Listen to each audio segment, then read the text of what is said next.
This is Marty the Moth Martinez from Lucha Underground, and you're listening to wrestling-infos.de. Time to play. Dear wrestling-infos.de readers, we prepared a special podcast for you. An 1 hour long interview with the Lucha Underground star Martin Casaus, also known as Marty the Moth Martinez. Enjoy!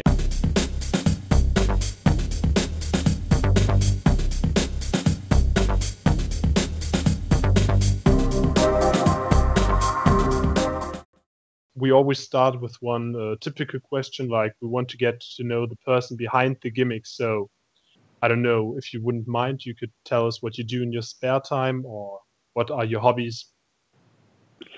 I wish I had spare time.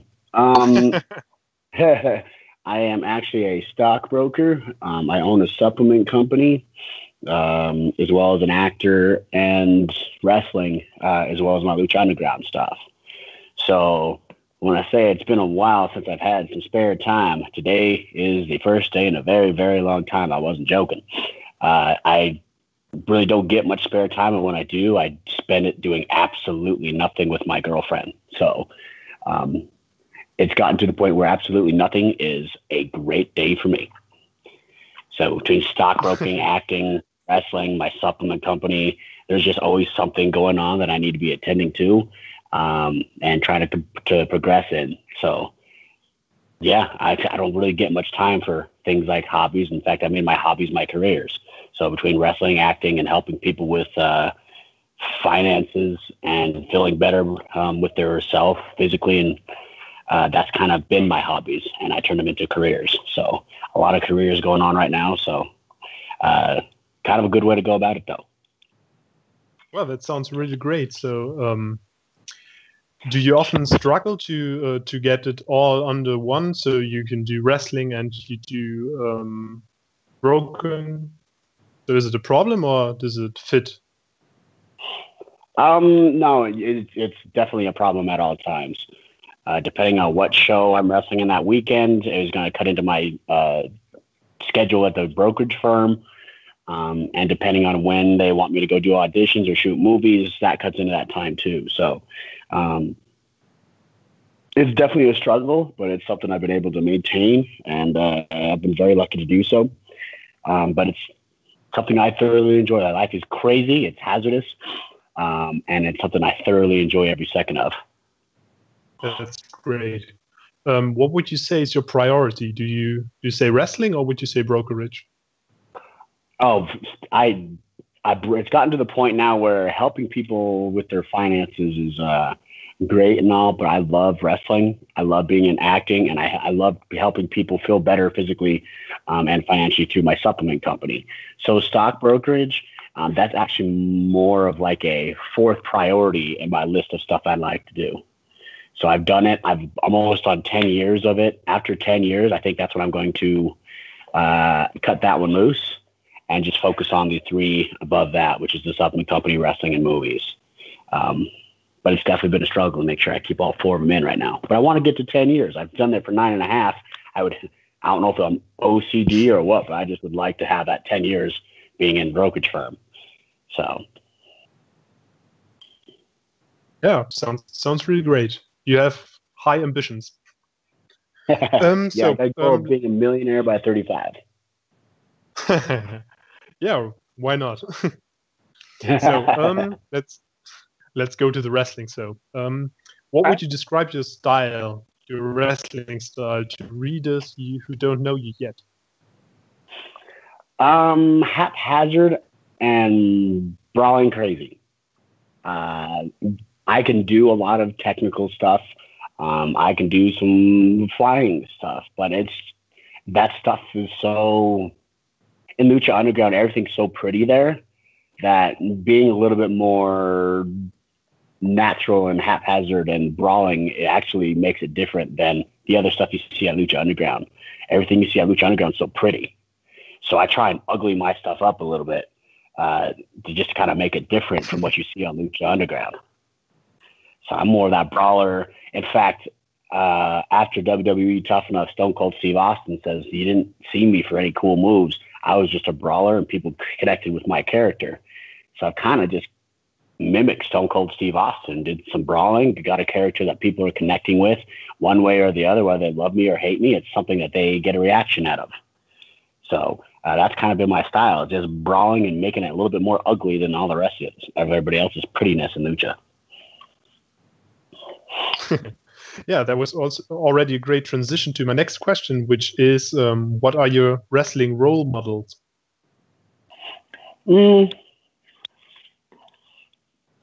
Wrestling role models, I think my biggest one's going to be Shawn Michaels. It used to be Goldberg when I first started, but that was literally only because he did the spear and I was a football player at that time.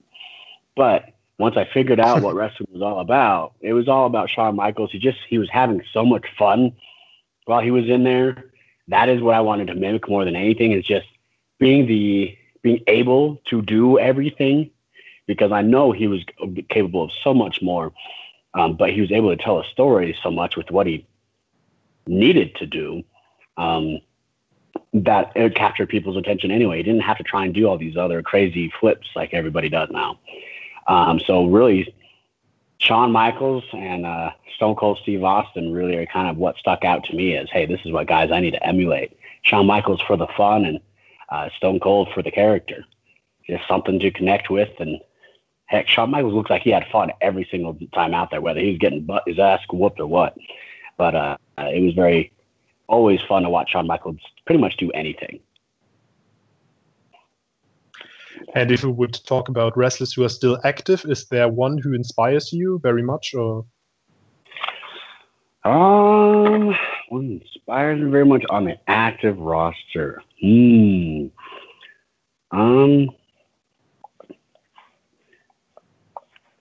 Normally, I haven't seen something that's caught me. I love what Finn Balor's doing. I wouldn't say I aspire to be like Finn Balor, but I love what he's doing, making a character that people are connecting to. Even on the entrance, you see people doing it with them. I just love that character, that kind of, it's an interesting way that what Finn Balor's doing. I wouldn't say I'm aspiring to be him. I just definitely respect what he's got going on. And I just know that guy could work. So Finn Balor is someone that definitely sticks out to me as something different. But as far as aspiring to, that has always been Shawn and Steve Austin. I haven't really found someone on the main roster that's like, hey, I'd like to aspire to be something like that, except for John Cena. John Cena is actually one of the hardest workers in the industry. And actually, whether you love or hate his character or what, his work ethic is actually what sticks out to me. So John Cena would be something I would aspire to be, just because his work ethic is off the charts crazy. I've seen it firsthand. Of course, you see it in the vignettes that they do, but John Cena is probably somebody, just work ethic wise, that could be something I could aspire to. All right, fair enough. When you started to wrestle, what was your motivation to become a wrestler? What was your at which point you thought, I'm going to become a wrestler? I actually didn't know it was a thing you can become.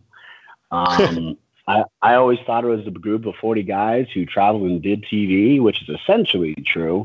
But I didn't know about all these independent leagues and that there were schools that you could learn how to do this. So when I found out that there was a school you could learn how to wrestle, I was a guy who played 4 sports in high school. Being physical has just kind of been my life. And then once college started, I created some lacrosse teams just to do something physical, but there was really nothing physical there for me to do like there was in high school. I turned down some scholarships for football and turned down some scholarships for lacrosse and wrestling. I just didn't have a passion in those. And wrestling just stuck out to me as, man, that'd be super cool. And then I found out that I could do it. So once I found out I could do it, I got in the ring and was hooked. The very first second I stepped in the ring, this is what I want to do. And that was day one, and I was actually in a show 3 weeks later. So whether that be a good thing or bad thing, I was in a show 3 weeks later. I had no idea what the heck I was doing. But nothing really. Go ahead. No, I just wanted to ask if it Because many people always tell a story where they watched television and saw one specific wrestler and they decided, so I'm going to become a wrestler too. So your path was a bit different, right? My path is definitely a little different. I didn't even see wrestling until I was in my teens, actually. So I didn't even know what it was all about. I just never really saw it. And one day I saw the NWO beating up one person. There was like 5 of them. And for some reason that struck a chord with me as, hey, that's not right. There's 5 people beating up one person. That's what actually hooked me on wrestling, is wanting to see this one person. I don't even remember who it was. Trying to get back on these guys. I think it was like DDP or something. But that's what got me more than anything is wrestling is, hey, that's not fair. So he needs to go back and beat them up. So I actually got enthralled with the storytelling of the whole thing. I never thought it was something I was going to be able to do until I saw that flyer for a school. And then my mind started wandering. And then once I saw that ring, that's it. That's what I wanted to do. There's no moment as a fan that said, man, I wish I could do this. I just thought it was super cool. I just never even thought in my brain that, hey, this is something that's able for people to do if they work hard enough. So, yeah, there's nothing really there as a fan to do it, but I had a little bit different path, but hey, it worked out for me. I'm doing pretty well myself right now. Yes. So let's talk about your first match. As far as I'm informed, it was in 2003. Is that correct? That's right. So were you nervous at this time, and how did it feel to perform in front of a public audience for the first time? I was petrified. It was 3 weeks after I first learned about there was a school in wrestling. That was probably a little bit too early for me to go in there, but hey, learn by trial by fire, I guess. So it was 3 weeks after I took my first bump inside the ring. First time I got in there, period. I was lucky enough where I was wrestling one of my best friends from high school. So I was more excited than I was nervous. I just wanted it to look good, and I knew either way I'd have some fun. And I did some backyard wrestling with the same guy that I wrestled before. Just this is the first time in the ring together in front of everybody. So I was actually more excited to just beat up my best friend than more nervous to screw it up. So it was actually, I got pretty lucky in that aspect because I'd wrestled this guy a million times in the backyard, which I don't encourage backyard wrestling. But a lot of people started out that way. So I was more excited really than nervous. All right. So in the independent scene, it's always very hard to set foot in the game. So when you first started, were you struggling to come into the scene, and do you have maybe an anecdote where your private life and your career as a wrestler, where they collided?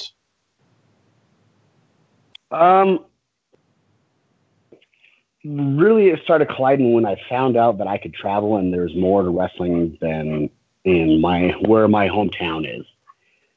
That's when I had to start taking work off and doing wrestling trips, making the 8 to 12-hour drives. That's when there was that collide between what I want and what I really am doing at that point. The wrestling scene has always been a tough one to make it. And really, as far as anecdotes, I usually mostly live off by a phrase, is attitude is everything. As far as if you want something, go out and get it. And if you want wrestling, it's going to be hard as hell. So your attitude, if you say, oh, this is too hard to do, then that's what's going to happen. If you say, I'm never going to make it in wrestling, that's what's going to happen. If you say that I'm going to make it in wrestling, that's what's going to happen. So your attitude is everything. You'd be surprised how strong your brain is. And whatever you say to yourself usually is true. So if you say you're going to fail, you'll fail. If you say you're going to win, you're going to win. So I just told myself the whole time that I'm going to keep doing what I'm doing. I'm going to make it in wrestling and see what happens. And that wasn't clear enough, but I was seeing what happens. I was progressing in wrestling. And then finally I learned how strong the brain was and just said, I'm going to make it in wrestling. And it's obviously done well. So it's not really an anecdote, but it's just a phrase that I've lived my life off of, which is attitude is everything. And so what you put out there, you'll receive. So that's kind of what my mantra I've lived off of my entire life. That sounds really great. So, let's talk a bit about your past as well, because in 2007 you had a tryout at the WWE, and then in 2011 you were part of Tough Enough. How are the things going around there at WWE, and what did you learn in that period of time? Some memories you took with you. It was fun because, like I said attitude is everything, and if I want to make this, so I did anything I could to make it. The WWE at that time and still never really comes to Utah, where I'm from. So I had to fly myself to the next state or 3 states over and just fly myself on my own dime just to be seen in front of them. It was funny. There's one memory that stuck out to me was the Big Show. The Big Show, I did something in California. I did an extra. I flew myself out there for California, and the Big Show saw me. I said hi to everybody. Then they went to Colorado, and then they went to Texas. I flew myself to Colorado, which is close to me. Then I flew myself the next week to Texas. Finally, I said hi to the Big Show again. This is the 3rd week in a row. And he's like, "Didn't I just see you in Colorado?" I said, yeah, I was there. "But didn't I see you the week before that in California?" I said, yeah. "Wait, so where are you from? Are you from here in Texas?" I'm like, "No, I'm from Utah." "Wait, you're from Utah and you're in all 3 of these different places?" And yeah, I flew myself in. I just want a chance to see scene. And so he grabs me, says, "Follow me." He takes me into the office, and this is the Big Show. I haven't had any interactions with him at all, except for hi and bye. He pulls me in there and says, "Hey, this guy flew himself in from to the last 3 different states in the last 3 weeks, and he doesn't live in either of them. Give this guy a tryout right now." And like, "Oh, okay." And then he took me into John Laurinaitis. Everybody knows Laurinaitis because, well, his time on TV there. He said, "Okay, yep, come here, kid. Let's get you in a tryout." I said, "Cool." And so that I thought was very nice of the Big Show, to just take a guy he saw working hard to be there and give him a shot. So I went down there to Florida. One of my first memories of going down to Florida, it was like really my first time flying by myself, that it was all on me. My first memory was I got to the hotel. I was nervous.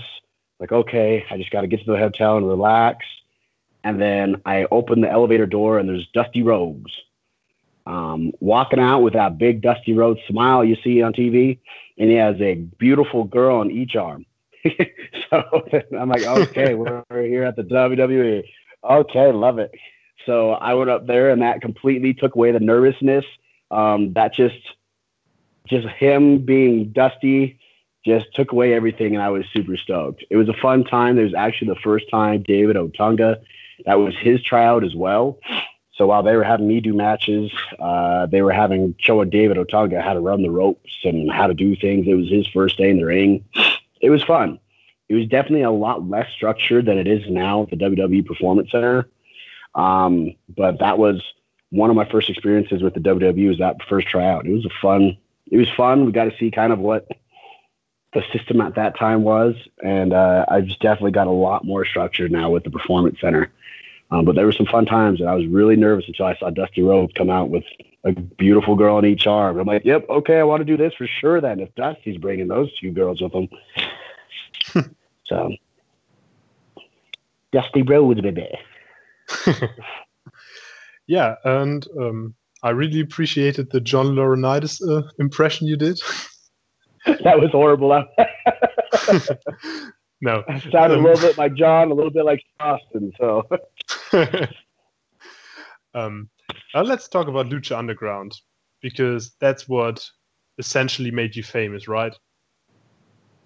Yeah, I'd say Tough Enough or Lucha Underground, but Lucha Underground, I think, is what's securing it, yeah. So let's talk about the start. So what was the circumstances when Lucha Underground came to you? What did they come to you, or did you apply at a job at Lucha Underground? How do things work? Actually, it was about a year before Lucha Underground even had a name. The executive producer, Eric Van Wagenen, came up to me and said, "Hey, I know I worked with you in your time at WWE Tough Enough. How you been? Blah, blah, blah. we're working on a show here. We're going to bring Lucha Libre to America. I was wondering if you're interested. I said, I have no idea what it's going to be. And he says, neither do I. I said, sure, I'm interested. So this is a year before Lucha even had its name. And then so a year went by. They were still trying to secure everything. And I just kept in touch with them saying, hey, I'm still interested. Don't forget about me. And then finally I got the call. Someone called me and said, hey, we're going to have to start our day. We're going to call ourselves Lucha Underground. We're going to shoot this on our first day. Come on down. I said, okay. So I flew down to California.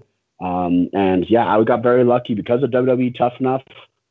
I got on Lucha Underground. I definitely was a huge helper. I didn't have to try out or anything. It was just all they knew is that they wanted me on their show. They had no idea what the heck to do with me. They just know I'd be entertaining in some fashion. And they brought me in originally as comedic relief to make people laugh. And that's where you hear rumors where, hey, maybe this guy could be Mil Muertes. Hey, maybe this guy could be a magician. Hey, maybe this guy can whatever. They just wanted me on there and they had no idea what to do with me. So it was quite interesting at the very beginning. And now you talked about the magician gimmick. That's what I wanted to ask you anyway, because of course in the internet you find those rumors that you were supposed to be under the mask of Mil Muertes or to have this magician gimmick. So what can you tell about this? And why did you end up playing Marty the Moth Martinez in the end? I was originally going to be Mil Muertes, and I didn't find that out until partway through season 2. They never told me, but when Ricardo Banderas came in from AAA, they gave him the idea, and I actually wrestled him as the Magnificent Marty magician gimmick in his very first match being Mil Muertes. I don't know if they just saw us stand next to each other and said, okay, that guy looks like a better bad A. I don't know if I can swear or not. A more bad A than that guy or what. But they actually didn't even tell me that I was supposed to be Mil Muertes until season 2. As far as Marty, the Magnificent Martin, they had no idea what to do with me. They just wanted me to make people laugh. I was actually walked out by the beautiful Brenda, which is now the girl who's walking out Famous B all the time. And we did one match with it. The only direction they gave me was, hey, just go out there and make us laugh. I don't care what you do, just make us laugh and entertain us. I said, okay. So I actually was wearing a shower curtain. I almost wore a shower curtain out there because the first thing I think about when I see a magician is the top hat, the bow tie, and the cape. For some reason, that's what I think about when I see a magician. And so I'm like, all right, do you have any of these? They said, no. Well, we have a bow tie. Cool. Well, can I have a cape? Well, we don't have any capes. Okay, you're the wardrobe department. Do you have anything that you make gear out of? No, we don't have anything that we make gear out of. But you're the wardrobe department. How do you not have anything you make gear out of? Do you just abracadabra and there's gear? And they said, no, we just make it out and then we bring it here. Okay. Well, there's a shower curtain standing right there.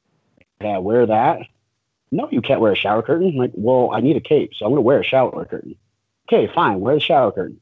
So I took a shower curtain, put that around my neck, and I had my cape. So it was like 5 minutes before I'm out there. I'm ready, thinking, I'm like, I don't know, what am I going to do to make these guys laugh? I have no idea. I don't know any magic tricks. And then they abracadabra, they had a cape for me all of a sudden. So I didn't end up wearing a shower curtain. I wish I kind of did because that would have been a funner story. But I went out there, I wrestled Mil Muertes, and you can actually see this Easter egg.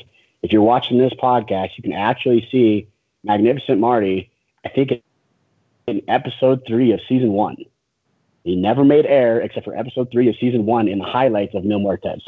So you can actually see Marty the Moth as Magnificent Marty in that episode. So Easter egg for this podcast here.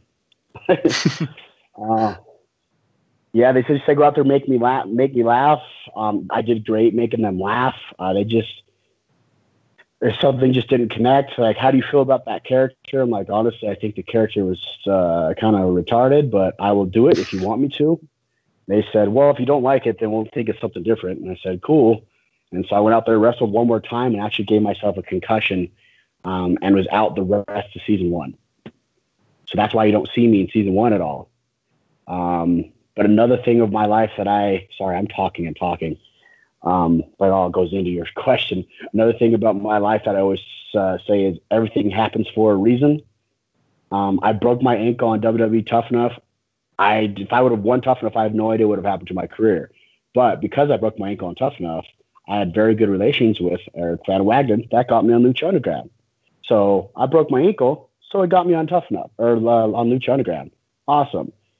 Well, for this one, I got a concussion. I was going to be a magician. And then when I came, because of insurance, I couldn't wrestle for 3 months, which was all of season 1 that they were filming.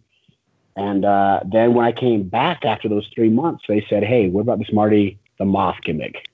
I said, okay, sounds better than a magician. So that's kind of how Marty the Magnificent Martin came up and crashed down burning all within like 2 weeks of Lucha Underground's filming. But yeah, that's how Lucha Underground came to me. That's how Mil Muertes was going to be a thing. I don't know if they just saw me and said he's not badass looking enough or what, but I'm very glad I'm not Mil Muertes. I feel like I would be a horrible, horrible Mil Muertes. No lie. What do you think? Think I'd be a horrible Mil Muertes? That's what I like to know. I don't know. But I think the actual Mil Muertes is fitting. I think Ricky Banderas is doing a beautiful job at Mil Muertes. He is a great guy to play a badass. I'm not that person in real life, so it'd be hard for me to do on TV all the time. So Steve Austin told me that you want your character to be an extension of you times 10. And I think Marty the Moth, minus the illegal kidnapping and torturing of women, I feel like that guy is a character of me, an extension of me times 10.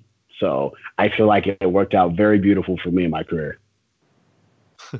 So what interests me is at Lucha Underground, do they cast the people for roles, or do they cast people and then give them roles? Well, they said that they cast people they make the characters for the people they cast. Which I'm confused. I don't know what part of Marty the Moth they saw coming out of me. I don't know if they looked at me and said he's definitely a person that kidnaps women or tortures women. I don't know where they saw that. Literally the first thing that came up to me when they said Marty the Moth is say, hey, you're part of the Moth tribe. You have Aztec pride. That's just kind of your mantra is your Aztec pride. That's part of your Moth tribe. And you're a big kid who's really not all there up top. Oh, all right. So I don't know how that fits me personally, but I will take it. Whatever. But yeah, they said they cast roles for the people they put them in. So I don't know how everybody feels about that, but whatever, I'll take it. So at the end, you're pleased with your role at Marty. It's all right for you. I 100% love the character. You are going to see in season 3 these next several episodes, and the way we finish out season 3, you're going to see this character evolve even more. And not to go off on a tangent, you can see this character in season 1 where they had no idea what to do with me. I was just there to make people laugh. I went in there, I got whooped around, I made people giggle, and you see my character now doing the most insane, very creepy, and almost scary kind of things. I feel like season 1, Marty the Moth, has seen the biggest character involvement as far as to season 3 now. It's a huge story arc. I don't think any character has progressed as much as my character. Possibly. Go ahead. Would you say that Lucha Underground is going to develop in a more aggressive and brutal show through the seasons? Because I think that's the direction they're taking. Because when I watched the recent episodes, I think it's getting a lot more heavy. It's going to get a lot more more psychologically heavy. It's going to get a lot more physical. Ultima Lucha 3 is going to be crazy. I was there. I watched the film. I wrestled in it. It is the violence that people look for and cheer for every single time they're at Lucha Underground. Definitely takes a level up. And we'll see how this continues on in season 4. But definitely we're getting to a darker and darker place with Lucha, and it's fun to watch. But then you have these characters like Paul London, who puts back the funny into the craziness of Lucha Underground. So we're definitely getting darker. And we're definitely getting a little bit more into the supernatural stuff that you don't see anywhere else. Because you can't go to the WWE and see Alexa Bliss teleporting places. You can't see people die. You can't see people coming back to life. And in Lucha Underground, people have died and people have come back to life. So definitely you're going to see a lot more craziness at Lucha. Yes. You are absolutely right, because I think Lucha Underground is really, really special. You can't compare it to other promotions. So what, except from the supernatural stuff, what would you say is the thing that makes Lucha Underground so special? I believe it's because we're a TV show with wrestling in it, versus the rest of the TV shows or the rest of the programs are wrestling programs with a TV show. Like I said, theirs is a straight up wrestling show that just happens to have a camera back there when something in the backstage goes on, and everything's revolved around the wrestling. Here, it's a TV show. We just had Brian Cage explode that Llamas guy's head. You're never going to see someone's head explode in WWE. There was literal blood and guts on the last episode of Lucha Underground. Yeah, that was pretty extreme. Exactly. You're never going to see that in the WWE where there's blood and guts like that and somebody literally be killed. We're a TV show with wrestling in it versus the opposite way. So we can play with these supernatural things. I know we said besides the supernatural things, but because we're a TV show with wrestling in it, we just have so much more to play with and so much more that we could do versus just a wrestling show that actually has a TV program. I just think we have a lot more we can play with. We can evolve a lot more than they can. If you notice Lucha, or if you notice TNA, WWE, now you're seeing a lot more post-production stuff. You're seeing people that have pre-taped matches. I heard there was a match between Wyatt and Randy Orton that was all in a house or something. I didn't get to see it. So, and then the deletion matches are all pre-taped and stuff like that. Where do you think they're getting these ideas? Because what we're doing at Lucha Underground is working. So, and granted, those things maybe were a success, maybe they weren't, but because of the success of Lucha Underground, I think they are having to force themselves to evolve and try new things that they normally wouldn't have done back in the day. And I think that's a huge testament to what Lucha Underground is doing. Yeah, I would say so. It's an inspiration for the whole business. Yeah. I wanted to talk about the schedule at Lucha Underground as well. It's physically exhausting, I would guess.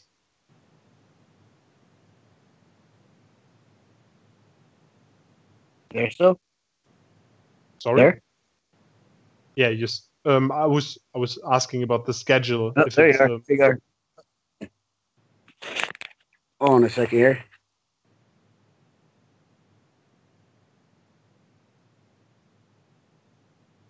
Can you hear me? Yeah, perfectly. I got a phone call and it screwed everything up, I guess. No, it's all right. I can hear you. All right, well, you were on my headphones, so now I get to talk to you just putting the phone in my ear. I'm sorry. So I got a phone call, so it threw everything off. So you were asking about the schedule of Lucha Underground. Yeah, and if it's exhausting for your body. Not in the slightest. No, because it's this many shows in a short period of time. Exactly. So we shot last season in a series of 3 months. Every other weekend we were wrestling, and we would do probably 2 to 3 matches a weekend, or like 2 matches and like an appearance where I come out and scare somebody. So that is nothing compared to 300 plus days on the road. I have mad respect for those guys, but again, they're a wrestling product. We're a TV show. It's good and it's a bad thing because that's 3 months of fun shooting that we're there. We're always working.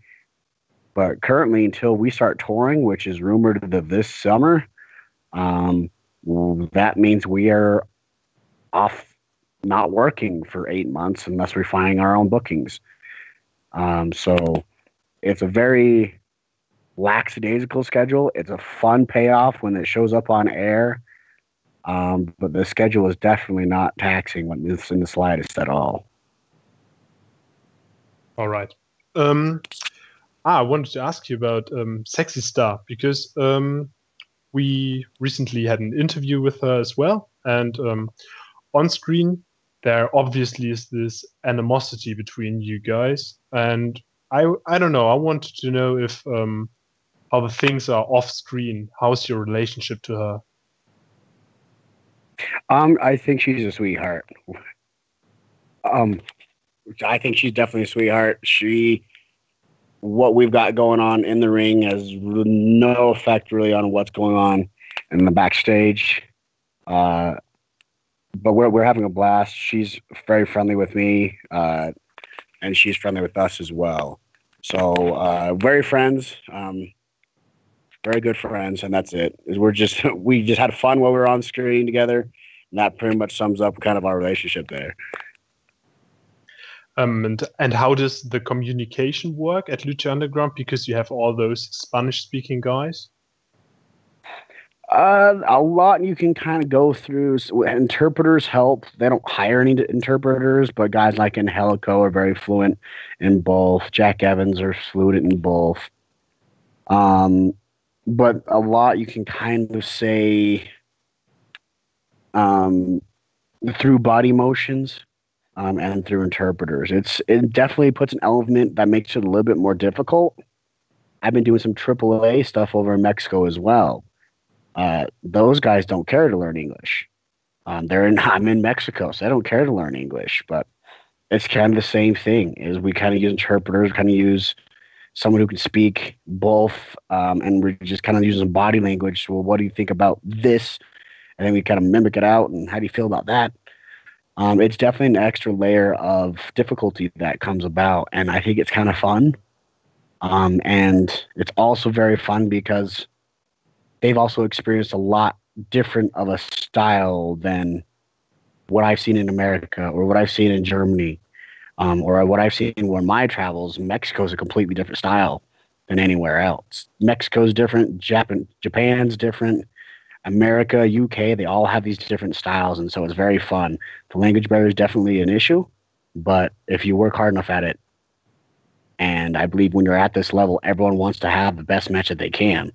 It makes it pretty easy. They both two people that definitely want to make it happen for each other. And what about you? Do you speak Spanish? Because I think your Wikipedia article says that you are of Mexican descent. I am actually half Spanish, and my parents never taught me it when I was younger, and it makes me very mad at them. So I actually have hired a tutor. I've taken multiple classes. I can speak okay Spanish. If they slow down on their speech, then I can understand. But I'm getting there. So hopefully by the time season 4 is over, I'll be able to have fluent conversations in Spanish. Right now, I'm still having some conversations in Spanish, but it's very basic. So I'm learning, and I'll get there. Tell me something in Spanish, because I learned it as well. So. Oh, really? Sí, sí. Estoy tratando de aprender español, pero no personas de practicar con. Bueno. Bueno. Bueno, español no es una lengua tan fácil, pero si se practica suficiente, puede hablarlo. Oh, sí, ¿cuántos idiomas tú sabes? Bueno, estoy aprendiendo español en la universidad y también portugués. Very nice. Are they very similar together, Portuguese and Spanish? Kind of like Yeah. how, yeah. Yeah, sure. It's like it's really close because I think they have 75% of the same vocabulary. And Very just nice. I definitely respect going. I was in Europe just a little bit ago, and I am almost jealous. I feel like Americans, I love America, but I feel like we're stubborn and we're stupid. When I go to Europe, they're speaking German, then they're speaking in English. I'm over here speaking, you're speaking here. You have multiple languages, and America just they just don't teach that or they don't care. And I'm sad for America. And Europeans are definitely smarter than Americans, and I'll say that straight up. well, I think the problem is that English is the most important language, and you learn that as your mother tongue. So there is no need to learn another language because when we speak German, we do have to learn English because otherwise we couldn't. Well, it's essential for the jobs. And then in school, you always learn a third language. So that's what's about in Europe. But I think when you're in America, you just know English, and why would you learn another language? Seeing that's sad, I think. I feel like everyone should try to learn as much stuff as they possibly can. I want to learn Spanish so that I can speak fluently. Like we just had a little conversation there. But I want to be able to learn that, speak to you in Spanish. I would love to learn German. I went to Germany and I had no idea what they talked about. I would love to know a little bit. I'd love to learn German, Spanish, right now for those two, and Italian. I'd love to learn those three languages. I just feel like it's sad in America. Everyone should want to learn more languages. And every time I go to Europe, I'm so impressed when people have multiple languages and just bounce back and forth. It's super impressive to me. So well done, Europe. All right. Let's go back to the wrestling. So let's talk a bit about the WWE maybe, because we have NXT, which became really big because of the search for talents that WWE practices, and they also work with the WWN network. And so what do you think of this development, like NXT, and that you have wrestlers from the independents on there, and how it developed over the last years? I think Vince McMahon and Triple H put their minds put together. You have a very, very, very, very smart management. I think the product at NXT is far better than what you see on Raw or SmackDown. The wrestling's better. There's so many different styles that's shown, and a lot of the world is represented in NXT, as well as them branching out and having a European champion with Pete Dunne. Again, I don't get a chance to sit down and watch a lot. But from what I'm hearing with these expansions, I think they're very, very, very smart. I see Jeff Jarrett trying to do the same thing with AAA and CMLL and New Japan. I think now people are understanding that because of the internet, you can see wrestling in Japan. You can see Mexico. You can see what's happening in the UK. And so therefore, they're going to need to integrate that into their product in order to have a complete product. Because if I want to watch people beat the crap out of each other and do that beautiful chain style of UK, I used to not be able to see that in the WWE. Now they're bringing those people from the UK in and doing the UK tournaments and doing stuff like that.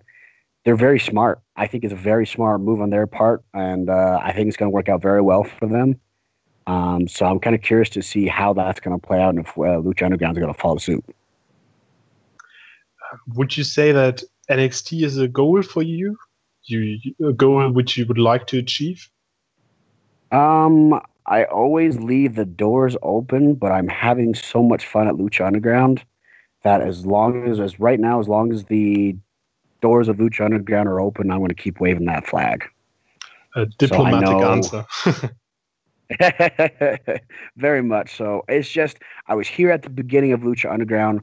It definitely has its quirks that I don't like. It definitely has stuff that I do love.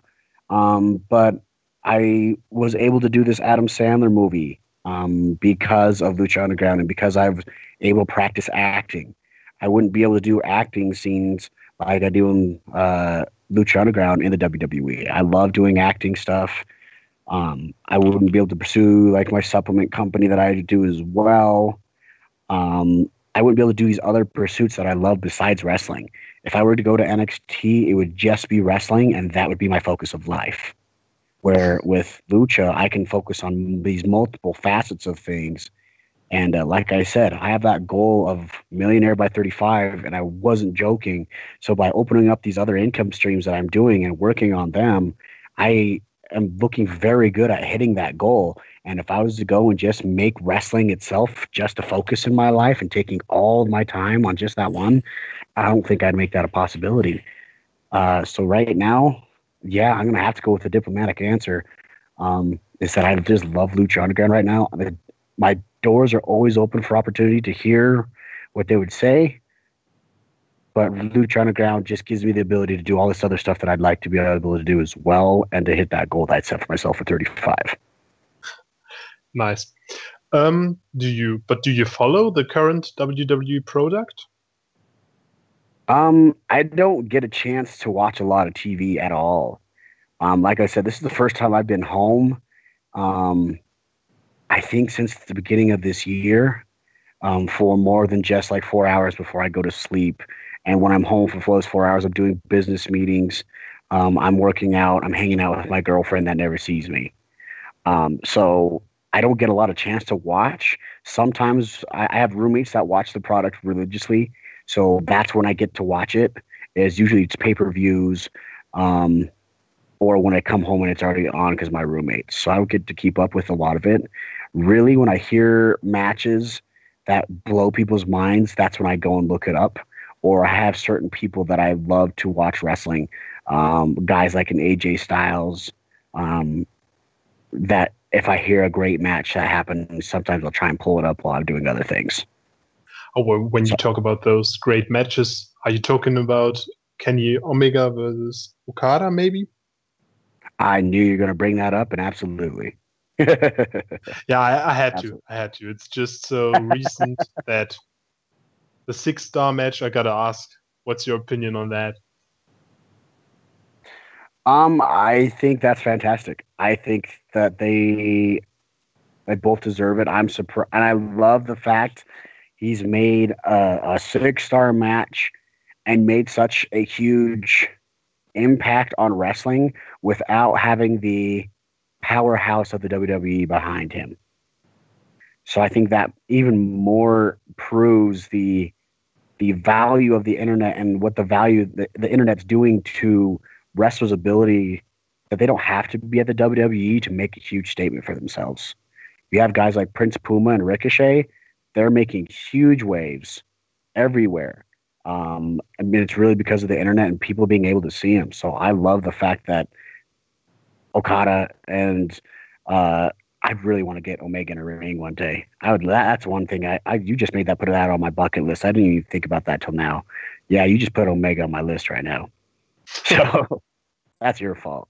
I think it's great. And I think it's great. Like I said, when you said about the WWE, is that a goal? That's usually when people start wrestling. That's usually people's goals to get there. And it was for me for the longest time. But with the internet now and the way, look at all these people making waves, just crazy amount of waves without the powerhouse of the WWE. So it's possible and it's great. And Kenny Omega has done it, and he's done it in a fantasticular style. So props to them. Good for them. um, when we talk about WWE or maybe New Japan, one thing they don't have are those intergender matches you have at Lucha Underground, where a man and a woman step foot in the same ring. And you did this as well. You faced Sexy Star and I think Evilise as well. So what's your opinion on those matches? Because they get a lot of criticism, I think. They do. But I think that goes back to we're trying to do a TV show that has wrestling in it, because you don't see a whole lot of controversy when the Avengers comes out and when the Black Widow punches somebody in the face and she gets punched back. There was some criticism, but it wasn't like it is now where people are like, "Ooh, you shouldn't do that." We're trying to portray the characters on Lucha Underground as superheroes. Um, so and it also stands up a lot for women equality, because really, we're trying to do it smart. If I was to punch a girl up in the face, that's going to make a complete different reaction than I was going to go punch Mil Muertes in the face. So it has a lot to do with psychology and just kind of knowing what you're working with to tell a great story. People are controversial, yes, but then also there's some women out there saying, "Hey, I can actually do anything I want because Eve Lise went out there and did this, or Sexy Star went out and won the Lucha Underground title. Why can't I do that?" So it says a lot to women as well as, hey, if you're a woman, you wanted to be a superhero like on TV, then go try it. Do it. Just because you're a girl doesn't mean you can't make it in wrestling. I love that the girls are being more featured in the WWE. I don't think they're. I think that eventually maybe they're going to have an intergender matches, but I think that'll be a lot of controversy. Maybe they won't. I kind of hope they do. But again, that's something they have to play very smart with to make it look good. Because I'm not going to let a girl pick me up over their head and slam me. They're going to have to use their weight versus my weight, and their speed versus my speed. They have to play into these other factors that are there in other wrestling matches, but very, very, very more apparent when it's a girl versus a guy. You just have to be smarter the way you do it. I think it's fun that it makes enough controversy, and I think that Lucha Underground is doing it the right way. So I'm pretty excited about it. Yeah, sure. So I think, yes, you had a match in Germany as well. So of course we are from Germany. So want to ask you some things about the German fans. How are they? Are they different from the Americans, or do you have any plans on coming back to Germany? What were your impressions with Germany as a country? I love Germany. I'm 100% fascinated with just I love history, so I just love going to Germany, just seeing the way the people live. I loved it there, and I really want to go back. I'd love to go back sooner than later.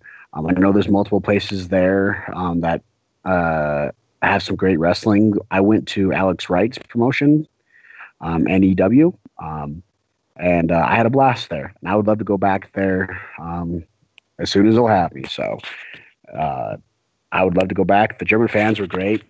I was there for the one show, so I didn't get a whole lot of experience to see different ones, just the people in that show. But from what I'm hearing is the UK, Germany, from what I'm hearing from Shane Strickland, who's Killshot, and from Sam Callahan, is they love European fans. And so I had the same experience when I was there. I think the fans were crazy, and that's the fans that I love. So hopefully I'll be back very, very soon. Yeah, we hope so as well. Maybe at the end we could make those trivia questions where you just say some random things like, I don't know, is there any promotion whose booking request you would decline, for example?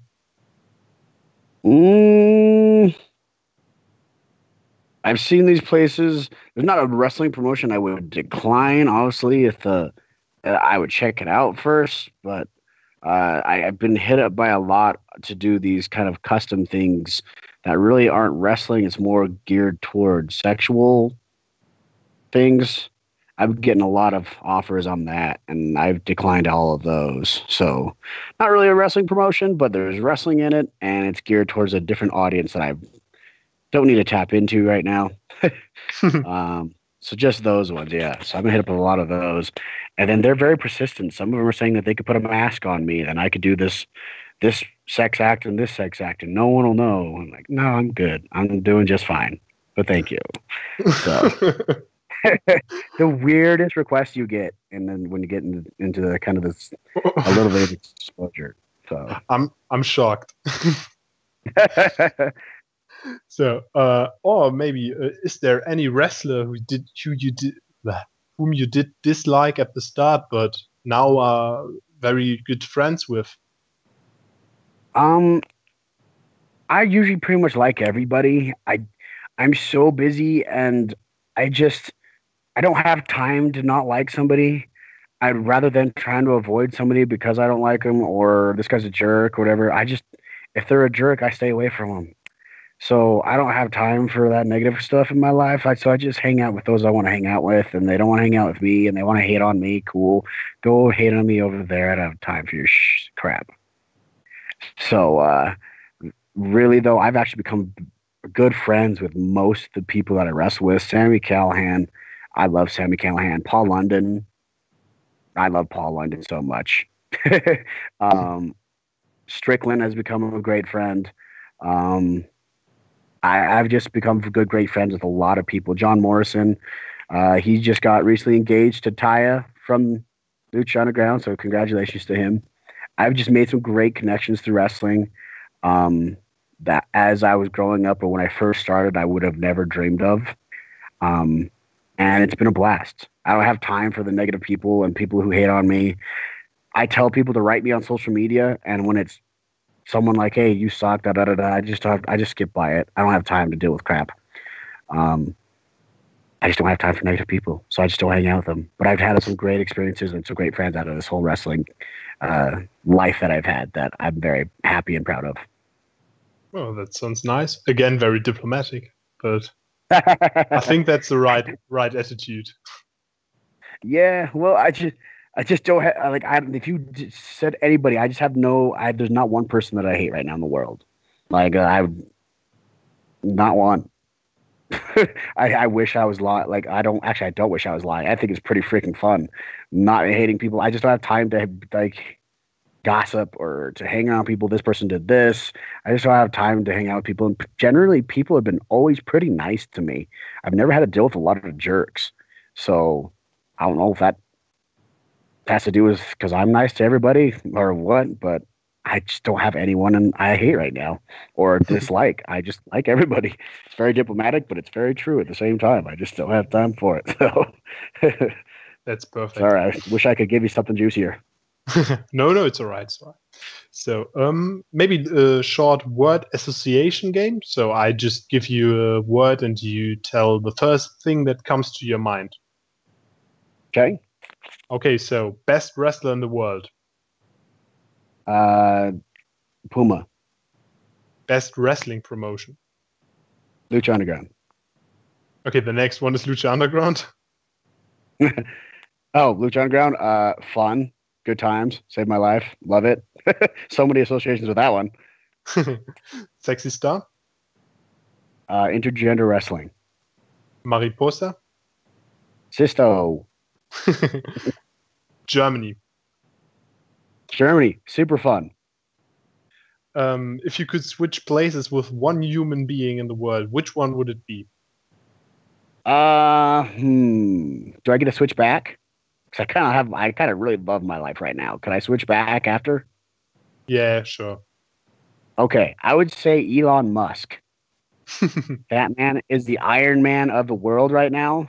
Um, and wrestlers are a dime a dozen. They all have great things. Elon Musk or Terry Crews. I did a movie with Terry Crews, and he's one of the nicest guys in the entire world. Um, but I think I'm still going to go with the Elon Musk. Elon Musk he's learned so much. He's the Iron Man. He's a genius. If I could pick his brain for that time that I was him, then heck yeah. And I wouldn't mind sending some money my way too. Wrestling's hard, like I said. Okay, next one is apple pie. Chocolate's preferred. All right. Spare ribs. Scarabs? Spare ribs. Oh, spare ribs. Steak. I'm not a rib guy. I love ribeye steak. Yeah, well, fair enough. All right. So, yeah, thank you for your time and this amazing interview. It was very great, a real pleasure to talk with you. And do you have any last words for your German fans? Absolutely, if you can. First off, thank you very much for having me on here. Always a pleasure. Please send me this. I'll send it out to everyone on my network. German fans, I hope to see you very soon. Follow me on Facebook, Instagram, and Twitter at Martin Casaus. If you can't spell it, it's Casaus, or look up Marty the Moth on the internet. You'll find me. Write me a message. It takes a while, but I will get to them. I read every single message myself. There's no one else running my social media but me. So please send me a message, follow me, and I hope to see you all very soon in a ring near you. Really, and thank you, all of you, whether you're in Germany or just a fan of pro wrestling.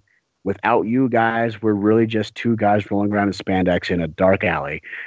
So thank you, wrestling fans, for being fans of wrestling and making it so that we can live the lives that we live, killing ourselves for your entertainment. So thank you, wrestling, and really, that's all I had to say.